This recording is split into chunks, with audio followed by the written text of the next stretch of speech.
नुष यज्ञ के लिए प्रस्थान। ऋषि विश्वामित्र ने बताया, हे राम, जनक मिथिलापुरी के राजाओं की उपाधि है जो चिरकाल से चली आ रही है।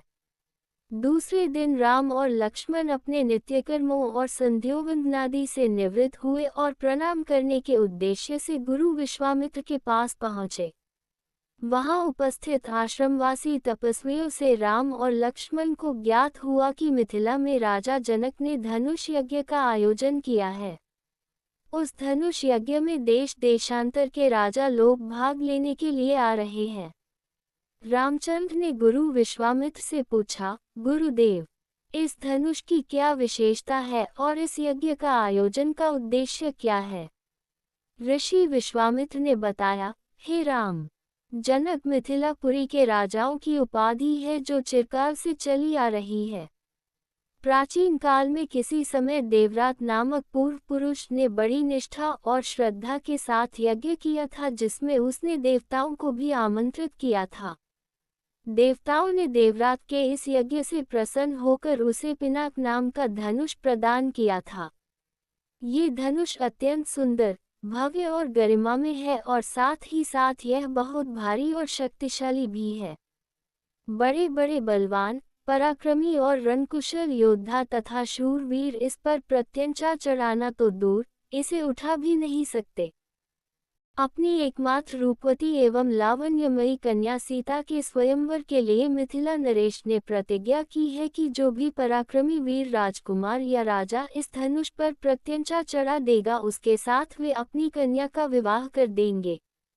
अनेक देशों के राजा एवं राजकुमार भारी संख्या में इस यज्ञ में भाग लेने के लिए मिथिलापुरी पहुंच रहे हैं। हम लोगों की भी इच्छा इस यज्ञ को देखने की है, अतः तुम भी हमारे साथ मिथिलापुरी चलो। उसे देखकर तुम लोगों को भी प्रसन्नता होगी। महर्षि का आदेशानुसार राम और लक्ष्मण ने भी विश्वामित्र तथा अन्य ऋषि मुनियों के साथ मिथिलापुरी की ओर प्रस्थान किया। मार्ग में अनेक प्रकार के दृश्यों का अवलोकन करते हुए वे आध्यात्मिक चर्चा भी करते जाते थे। इस प्रकार वे सोन नदी के तट पर पहुँचे। विश्वामित्र सहित सभी ऋषि मुनियों एवं राजकुमारों ने सरिता के शीतल जल में स्नान किया। इसके पश्चात संध्या उपासना आदि से निवृत्त होकर धार्मिक कथाओं की चर्चा में व्यस्त हो गए। रात्रि अधिक हो जाने पर गुरु की आज्ञा से सभी ने वही रात्रि व्यतीत की। प्रातः नित्य कर्मों तथा संध्यावंदनादि से निवृत्त होने के पश्चात यह मंडली आगे की ओर बढ़ी।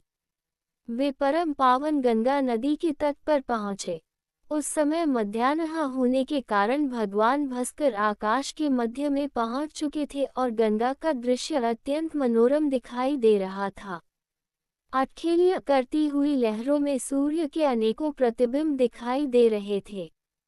जल में कौतुकमयी मछलियां क्रीड़ा कर रही थीं और नभ में सारस, हंस जैसे पक्षी अपनी मीठी बोली में बोल रहे थे। दूर दूर तक सुनहरे रेत के कण बिखरे पड़े थे और तटवर्ती वृक्षों की अनुपम शोभा दृष्टिगत हो रही थी। राम इस दृश्य को अपलक दृष्टि से देख रहे थे। उन्हें देखकर विश्वामित्र ने पूछा, वत्स, इतना भाव विभोर होकर तुम क्या देख रहे हो? राम ने कहा, गुरुदेव, मैं सुरसरी की इस अद्भुत छटा को देख रहा हूँ। इस परम पावन सलिला के दर्शन मात्र से मेरे हृदय को अपूर्व शांति मिल रही है। भगवान, मैं आपके श्रीमुख से ये सुनना चाहता हूँ कि इस कलुषहारिणी पवित्र गंगा की उत्पत्ति कैसे हुई। राम का प्रश्न सुनकर ऋषि विश्वामित्र बोले, हे राम, अनेक प्रकार के कष्टों और तापों का निवारण करने वाली गंगा की कथा अत्यंत मनोरंजक तथा रोचक है। मैं तुम सभी को ये कथा सुनाता हूँ। ऋषि विश्वामित्र ने इस प्रकार कथा सुनाना आरंभ किया। पर्वतराज हिमालय की अत्यंत रूपवती, लावण्यमयी एवं सर्वगुण संपन्न 2 कन्याएं थीं। इन कन्याओं की माता सुमेरु पर्वत की पुत्री मैना थी।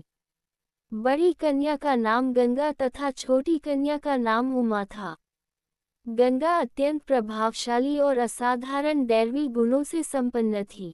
वह किसी बंधन को स्वीकार न कर मनमाने मार्गों का अनुसरण करती थी। उसकी इस असाधारण प्रतिभा से प्रभावित होकर देवता लोग विश्व के कल्याण की दृष्टि से उसे हिमालय से मानकर ले गए। पर्वतराज की दूसरी कन्या उमा बड़ी तपस्विनी थी। उसने कठोर एवं असाधारण तपस्या करके शिव जी को वर के रूप में प्राप्त किया। विश्वामित्र के इतना कहने पर राम ने कहा, हे भगवान, जब गंगा को देवता लोग सुरलोक ले गए तो वह पृथ्वी पर कैसे अवतरित हुई और गंगा को त्रिपदगा क्यों कहते हैं? राम के इस प्रश्न का उत्तर देते हुए ऋषि विश्वामित्र ने कहा, सुरलोक में विचरण करती हुई गंगा से उमा की भेंट हुई। गंगा ने उमा से कहा कि मुझे सुरलोक में विचरण करते हुए बहुत दिन हो गए हैं। मेरी इच्छा है कि मैं अपनी मातृभूमि पृथ्वी पर विचरण करूं। उमा ने गंगा आश्वासन दिया कि वे इसके लिए कोई प्रबंध करने का प्रयत्न करेगी।